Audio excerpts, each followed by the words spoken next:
Hello everyone, I hope you are all good. बच्चों, आज हम लोग स्टडी करेंगे lecture number 3 motion and force. और आज का बच्चों हमारा लेक्चर है एक्सेलरेशन।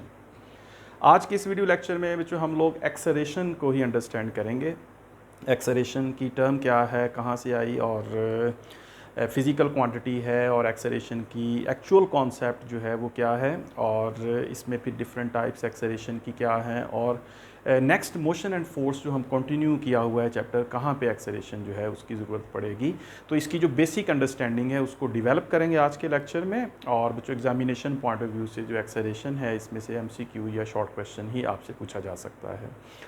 तो स्टार्ट करते हैं बच्चों आज का हमारा लेक्चर एक्सेलरेशन। एक्सेलरेशन जो है बिल्कुल दूसरी फिज़िकल क्वांटिटीज़ की तरह इससे पहले जो हमने पढ़ी बच्चों डिस्प्लेसमेंट और वेलोसिटी, दोनों फिज़िकल क्वांटिटीज़ हैं, डिस्प्लेसमेंट और वेलोसिटी। उनकी तरह बच्चों एक्सेलरेशन जो है ये भी एक फ़िज़िकल क्वांटिटी है। फिज़िक्स में एक्सेलरेशन को फ़िज़िकल क्वांटिटीज़ की एग्जांपल्स में अक्सर बताया जाता है, और ये डेफिनेटली एक फ़िज़िकल क्वांटिटी है। अगर बच्चों फ़िज़िकल क्वांटिटी है तो इट मीन्स के इसको फिर स्केलर होना चाहिए या वेक्टर होना चाहिए, क्योंकि हमने स्पेसिफाई किया हुआ है। तो इसके मुताबिक बच्चों जो एक्सेलरेशन है ये एक वेक्टर क्वांटिटी है। तो वेक्टर क्वांटिटी मींस के इसमें बच्चों इसका जो इसकी डिस्क्रिप्शन होगी या इसकी जो एक्सप्लेनेशन होगी उसमें बच्चों आप देखेंगे कि एक नंबर होगा, उसके साथ एक यूनिट होगा, और फिर डेफिनेटली इसकी एक डायरेक्शन भी हम लोग स्पेसिफाई करेंगे। या ओवरऑल हम देखेंगे तो इसमें बच्चों इसका एक्सेलरेशन जो है इसका कुछ सर्टन इसका मैग्नीट्यूड होना चाहिए या इसका मैग्नीट्यूड होगा, और उसके साथ जो एक्सेलरेशन जो है इसकी कोई ना कोई डायरेक्शन भी होनी चाहिए। तो ओवरऑल बच्चों एक्सेलरेशन को आप लोग एज ए फिज़िकल क्वांटिटी, मतलब इसका जो पहला पॉइंट हम लोग बनाएंगे आज की डिस्कशन में वो ये है कि ये एक फ़िज़िकल क्वांटिटी है। तो अब इसको फिज़िकल क्वांटिटी है तो फिर इसको बच्चों हम लोग जो है वो डिफ़ाइन करते हैं। तो एक्सेलरेशन जो है बच्चों this is basically change in velocity, right. तो चेंज इन वेलोसिटी जब होता है तो वहाँ पर बच्चों एक नई फिज़िकल क्वांटिटी बनती है जिसको हम एक्सेलरेशन कहते हैं। तो अगर इसको हम डिफ़ाइन करें इसको, तो acceleration is change in velocity. Acceleration is change in velocity in a given time, change in velocity in a given time।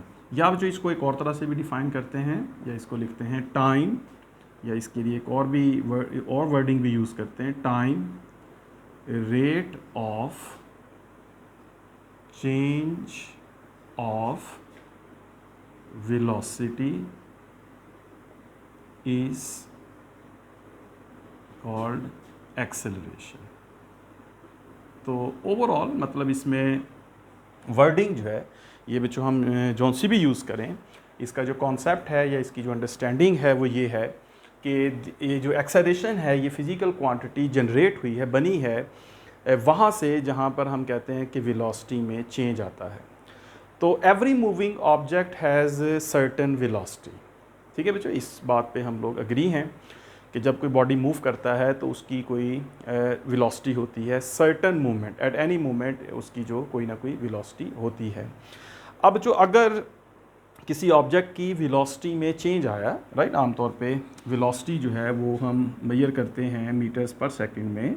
तो लेट्स से बच्चों this is an object, it is moving with some velocity 10 metres per second along x direction, या इसको अगर हम नाम दे लें along horizontal, और फिर किसी दूसरे मूवमेंट पे जाकर इस बॉडी की जो वेलोसिटी है वो चेंज हुई, और वो हुई 20 मीटर्स पर second in the same direction, या डायरेक्शन भी इवन चेंज हुई। तो बच्चों ये जो वेलोसिटी है 10 मीटर्स पर सेकेंड अलॉन्ग एक्स डायरेक्शन, फिर वो चेंज होकर 20 मीटर्स पर सेकेंड हुई। तो अगर हम इन सिर्फ दोनों मूवमेंट्स को देखें, वो मूवमेंट जिस वक्त इस ऑब्जेक्ट की, इस गाड़ी की वेलोसिटी 10 मीटर्स पर सेकेंड थी, एक्स डायरेक्शन में मेंशन कर दूं यहाँ पे, तो velocity is a vector quantity in certain direction. तो 10 मीटर्स पर सेकेंड अलॉन्ग एक्स डायरेक्शन यानी आई, और 20 मीटर्स पर सेकेंड अलॉन्ग एक्स डायरेक्शन यानी उसके साथ भी आई आएगा।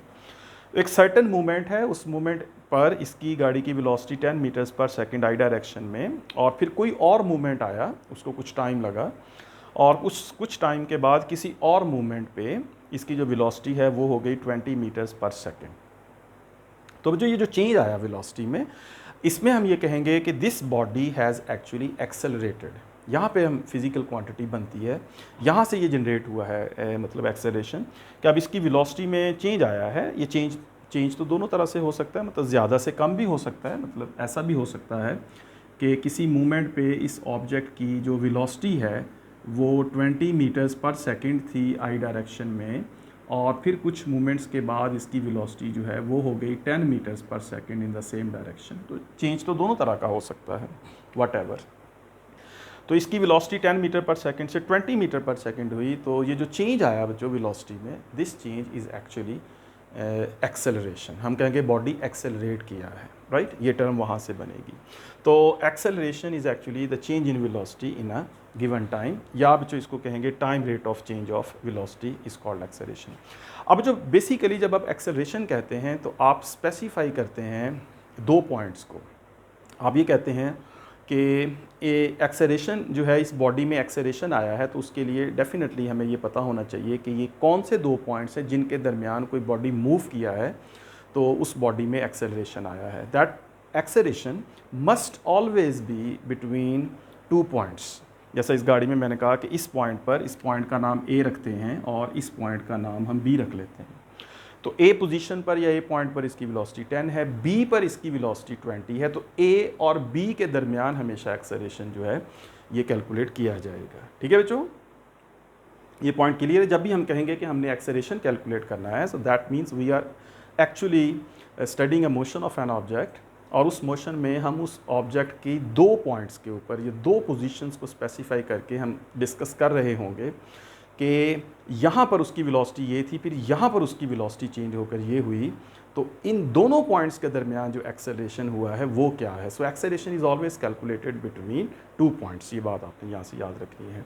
और इसको जब हम लिखते हैं बच्चों मैथमेटिकली, जब हम इसको लिखते हैं इस तरह से, इस सिचुएशन को, तो ये सिचुएशन जब मैथमेटिकली लिखी जाती है, so that means we always write a for acceleration vector sign, और यहाँ पे बच्चों ए वी हम हमेशा लिखेंगे। ठीक है, so this is always average acceleration between 2 points.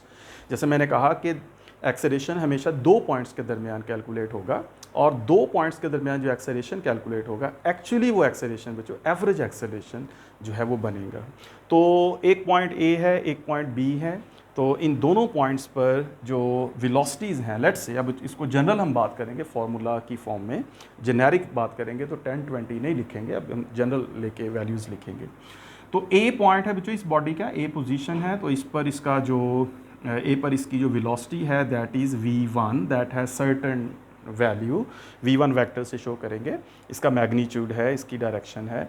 इस तरह बच्चों b एक दूसरा पॉइंट है जिस पर हमने वेलोसिटी कैलकुलेट की, और वो वेलोसिटी जो है वो v2 आई, और उसका कुछ मैग्नीट्यूड है और उसकी कुछ डायरेक्शन है। अब जो a और b, पॉइंट a पर जो वेलोसिटी है वो v1 है, या इसको बच्चों अगर मैं इस तरह से लिखूँ, चलें मैं यहाँ पे मैथमेटिकली लिखते हैं कि हम ये कंसिडर करते हैं वेलोसिटी, इस तरह से हम लिख लेते हैं कि velocity of an object at position A, किसी एक पोजीशन पर हम लेंगे, at position A is equals to, यहाँ पर उसकी जो वेलोसिटी आएगी that is equals to v1। फिर हम जो कहते हैं velocity of an object at position B, उसी ऑब्जेक्ट की एक और नई पोजीशन ले लेते हैं b, और उस b पोजीशन पर उसकी जो वेलोसिटी है उसकी वैल्यू है v2।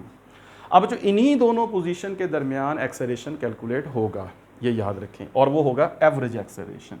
So a into a v that will be equals to, उसके लिए फिर बच्चों हम देखते हैं v2 माइनस v1, चेंज देखनी है हमने, तो चेंज बच्चों हमेशा माइनस से देखी जाएगी, सब्ट्रैक्ट करके देखी जाएगी, डिफरेंस देखा जाएगा।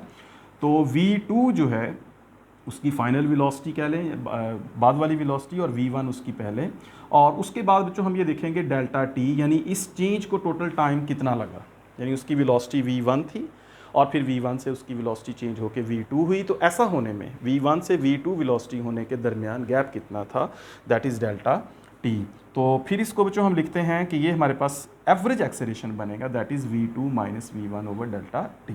अब ये जो v2 माइनस v1 है, इसको फिर बच्चों हम लोग जो है वो लिख सकते हैं, इसके पे भी वेक्टर आएगा साइन, वेक्टर क्वांटिटी, इसको फिर बच्चों हम लिख सकते हैं delta v vector upon delta T. So acceleration between 2 points is always average acceleration, and that is equals to delta v upon delta t. So what is this delta v? So this delta v is actually change in velocity, and delta t is the interval during which the velocity has changed, या change in time इसको हम कह सकते हैं। ठीक है बच्चों? So this is acceleration always. So acceleration is always calculated between 2 points, और वो जो एक्सेलरेशन है दैट इज़ ऑलवेज एवरेज। अब देखिए जो 2 पॉइंट्स के दरमियान एवरेज क्यों बनती है, या एवरेज मैं क्यों कह रहा हूँ यहाँ पे, जब आप कैलकुलेट करते हैं एक पॉइंट के ऊपर वेलोसिटी और फिर आप दूसरे पॉइंट के ऊपर वेलोसिटी लेते हैं, तो एक्चुअली हमने बहुत सारे पॉइंट्स को दरमियान में से स्किप कर दिया है। अब अगर ये बॉडी ए पॉइंट पर है और इसकी वेलोसिटी v1 है, और ये बी पॉइंट पर है, इसकी वेलोसिटी v2 है, तो वो जो ए और बी पॉइंट्स के दरमियान में डिफरेंट पॉइंट्स बनाए जा सकते हैं, जिन पॉइंट्स के ऊपर इसकी वेलोसिटी जो है वो नहीं हो सकती जो v1 है या जो v2 है। यानी v1 और v2 जो पोजीशंस हमने ली हैं, हमने जो 2 पोजीशंस कंसिडर की हैं, इन दोनों पोजीशंस पर तो 1 और 2 हमने ले ली। 1 और 2 तो इसलिए कहा कि पोजीशन 1 और पोजीशन 2 है ए पर, या इसको यूँ कह लें कि velocity at A and velocity at B. लेकिन बच्चों ए और बी के दरमियान में बहुत सारी जगहों पर हमने वेलोसिटी को कैलकुलेट नहीं किया। हमें नहीं पता कि उन दरमियान वाले जो पॉइंट्स हैं वहाँ पर जो वेलोसिटी थी वो यही थी या इनसे डिफरेंट थी या ज़्यादा थी या कम थी, तो हमें नहीं पता उस सिचुएशन का। तो हमें तो बस 2 पर्टिकुलर मूवमेंट्स का पता है कि ए पर और बी पर वेलोसिटीज़ ये हैं। तो जब हम इन दोनों पर्टिकुलर मूवमेंट्स को लेकर v1 और v2 को लेकर एक्सेलरेशन बना रहे हैं कि इन दोनों पॉइंट पर वेलोसिटी की जो चेंज है वो ये है, तो इन दोनों पॉइंट्स के दरमियान जो एक्सेलरेशन बनेगा that must be average acceleration. ठीक है ना, क्योंकि बीच वाली पोजीशंस के जो एक्सेलरेशंस हैं वो हमने कैलकुलेट नहीं किए। अब ये कह सकते हैं कि अगर किसी बॉडी की मोशन हुई है पॉइंट ए से, ये पॉइंट P है, फिर वो पॉइंट Q पर गया, फिर वो पॉइंट R पर गया, और फाइनली बच्चों वो पहुंचा पॉइंट B के ऊपर।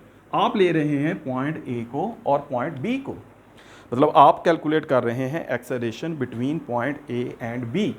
तो जब आप पॉइंट A और B का एक्सेलरेशन कैलकुलेट कर रहे हैं, तो इस यहाँ पर आप A पर वेलोसिटी ले रहे हैं v1 और B पर वेलोसिटी ले रहे हैं v2। अब जो चेंज आप कैलकुलेट कर रहे हैं वो A और B के दरमियान है। अब जो देखें बॉडी जो है वो A से P गया, P से Q गया, Q से R गया, R से B गया। अब ये जो दरमियान में उसकी वेलोसिटी हो सकता है चेंज हुई हो, P पर वेलोसिटी चेंज हुई हो, Q पर वेलोसिटी चेंज हुई हो, R पर वेलोसिटी चेंज, तो इसका मतलब है कि A और P के दरमियान भी कुछ एक्सेलरेशन हुआ होगा अगर वेलोसिटी चेंज हुई है। अगर P और Q के दरमियान वेलोसिटी चेंज हुई है तो वहाँ पे भी कुछ एक्सेलरेशन बना होगा। फिर बच्चों Q और R के दरमियान वेलोसिटी चेंज हुई है तो वहाँ पे भी एक्सेलरेशन बना, लेकिन हमने वो तीनों एक्सेलरेशन या सारे एक्सेलरेशंस नहीं लिए। हमने तो जंप किया है A से B, हमने A पे वेलोसिटी देखी, B पर वेलोसिटी देखी, और दोनों वेलोसिटी से हमने एक्सेलरेशन फाइंड कर लिया। अब उस एक्सेलरेशन को एवरेज नहीं कहेंगे तो वो गलत हो जाएगा, right. That is average acceleration, क्योंकि हमने स्किप किया है दरमियान में जो डिफरेंट एक्सेलरेशन की वैल्यूज़ थी।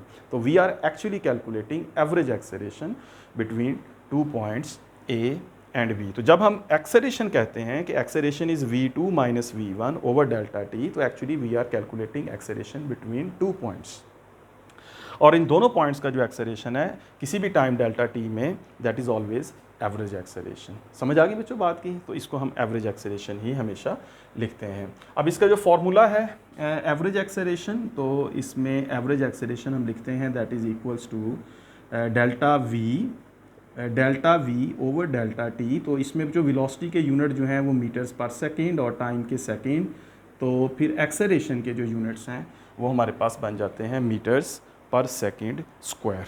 ठीक है, क्लियर होगी बच्चों बात ये सब? तो एवरेज एक्सेलरेशन ही होता है between any 2 points A and B। तो इसमें भी बच्चों हमें नहीं पता के दरमियान में उसकी वेलोसिटी कितनी चेंज हुई है, पी पर क्या थी, क्यू पर क्या है, आर पर क्या है, या पी पर एक्सेलरेशन क्या है, क्यू पर एक्सेलरेशन क्या है, आर पर एक्सेलरेशन क्या है, ये हमें नहीं पता। यानी acceleration at point P, acceleration at point Q, acceleration at point R, ये हमें नहीं पता, हमने तो टोटल निकाल लिया। हमें तो 2 पॉइंट जो लिए थे ए और बी, उन दोनों पॉइंट्स का एक्सेलरेशन निकाल लिया हमने, दैट इज़ एवरेज एक्सेलरेशन। तो बीच वाले एक्सेलरेशन जो हैं ये हमें नहीं पता। ठीक है बच्चों, तो इस तरह से हम इसको लिखते हैं। चलें, इसको अगर वेक्टोरिकली रिप्रेजेंट करना हो तो बच्चों इस तरह से इसको जो है वो हम कर सकते हैं कि फ़र्ज़ कीजिए कि हमारे पास जो है बच्चों एक प्लेन है, इस तरह से इसको शो कर सकते हैं। एक्स वाई प्लेन में किसी बॉडी की मोशन को, एक्स एक्सिस और वाई एक्सिस, तो किसी बॉडी की वेलोसिटी जो है ये v1 है, किसी बॉडी की वेलोसिटी जो है वो v2 है, उसको वेक्टर से शो करें बच्चों। यानी v1 वेलोसिटी को v1 वेक्टर से, v2 वेलोसिटी को v2 वेक्टर से, तो फिर v1 से v2 जो है ये बच्चों वेक्टर जो है ये शो करेगा average acceleration, and that acceleration will be equals to delta v over delta t। तो ये जो वेक्टर बनेगा, that vector will represent the direction of average acceleration. ठीक है, क्लियर होगी बात बच्चों। अच्छा बच्चों, अब होता तो 2 पॉइंट के दरमियान हमेशा एवरेज एक्सेलरेशन है, लेकिन यहाँ पर हमने, जैसे मैंने इस एग्जांपल में कहा कि P पर, Q पर, R पर, अब एक्सेलरेशन की वैल्यूज़ चेंज भी होती हैं 2 पॉइंट्स के दरमियान, उनको तो हम नहीं लेते एवरेज में। तो यहाँ पर बच्चों फिर हम डिफ़ाइन करते हैं एक न्यू टर्म, और उसको फिर हम कहते हैं उसको फिर हम कहेंगे इंस्टेंटेनियस एक्सेलरेशन। तो फिर हम इंस्टेंटेनियस एक्सेलरेशन जो है इसको बच्चों डिफ़ाइन करेंगे इस टर्म को। तो इंस्टेंटेनियस एक्सेलरेशन जो है that is acceleration of an object, acceleration of an object eight any instant of time, right, is known as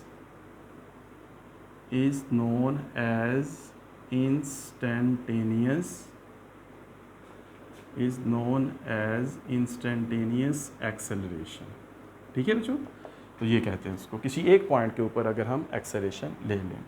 देखिए बच्चों, इंस्टेंटेनियस एक्सेलरेशन जो है इसमें ये है कि जो हम 2 वेलोसिटीज़ ले रहे हैं, यानी जैसे मैंने पहले कहा कि एक्सेलरेशन तो हमेशा 2 पॉइंट्स पर कैलकुलेट होगा, ये 2 पॉइंट उसके लिए ज़रूरी हैं, ये 2 वेलोसिटीज़ उसके लिए ज़रूरी हैं, एक वेलोसिटी v1 और एक velocity v2।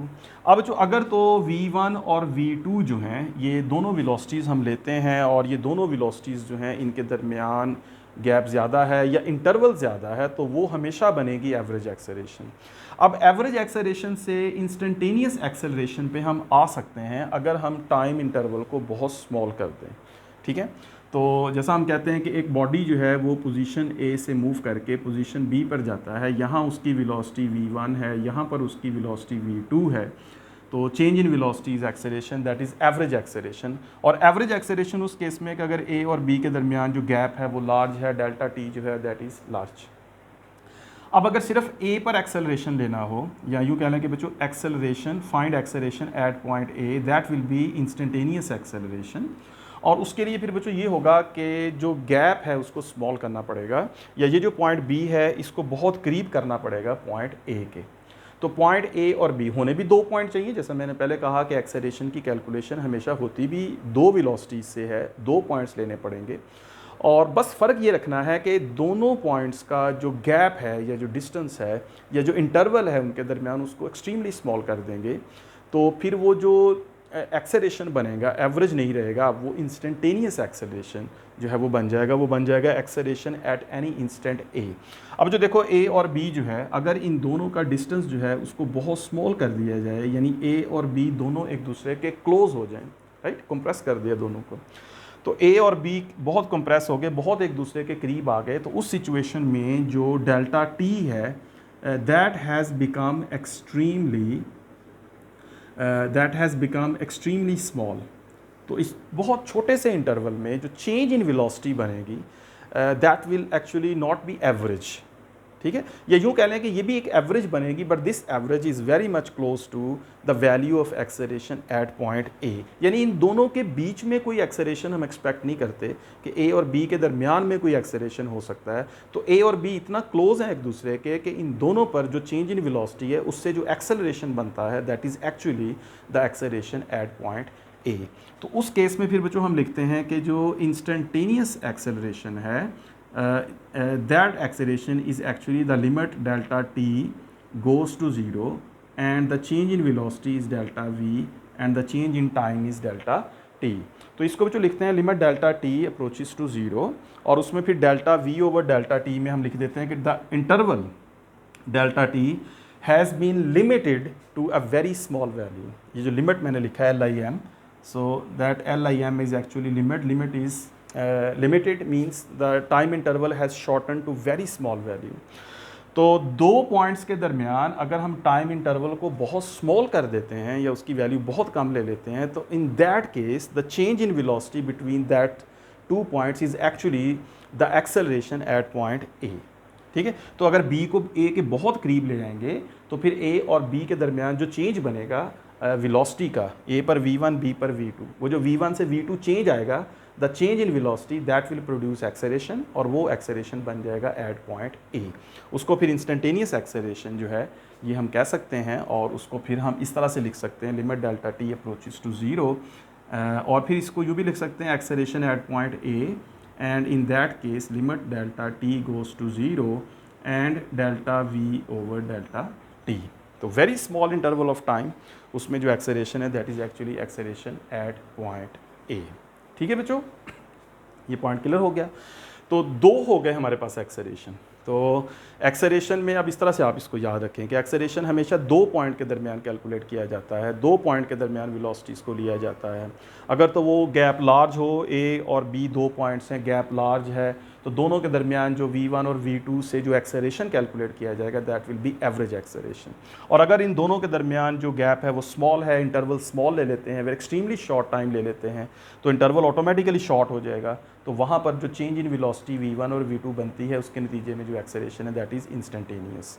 So these are two types of this is acceleration in two forms, यूँ कह सकते हैं। तो एक्सेलरेशन बेसिकली वही है चेंज इन वेलोसिटी, और वो दो तरह से उसको हम याद रखेंगे, एवरेज एंड इंस्टेंटेनियस। ओके बच्चों, अब इसमें जो ये है कि जो एक्सेलरेशन है इसके सिमिलर जो टर्म है जो हम इससे बनाते हैं दैट इज़ डीसेलरेशन। ठीक है, या इसकी ओपोजिट कह लें, ओपोजिट टर्म कह लें, या मतलब इसके पैरेलल एक दूसरी टर्म जो है जिसके मीनिंग्स जो हैं वो सेम, डीसेलरेशन। तो एक्सेलरेशन बच्चों इस सेंस में हम लेंगे कि जब वेलोसिटी बढ़ रही है, चेंज आ रहा है वेलोसिटी में, और वेलोसिटी बढ़ रही है 10 से 20, 5 से 10, 10 से 100, 100 से 1000 बढ़ रही है। और deceleration in the same concept कि चेंज इन वेलोसिटी, लेकिन वो बच्चों कम हो रही है 20 से 10, 10 से 5, 1000 से 100, तो कम होगी, तो उस केस में उसको हम डीसेलरेशन, या जो डीसेलरेशन के लिए हम एक दूसरी टर्म जो है वो इस्तेमाल करते हैं, इसको हम कहते हैं रिटार्डेशन। और ये नेगेटिव वैल्यू ऑफ एक्सेलरेशन होती है, या इसको आप कह लें कि हम यूँ भी कहते हैं this is actually negative value of acceleration, right.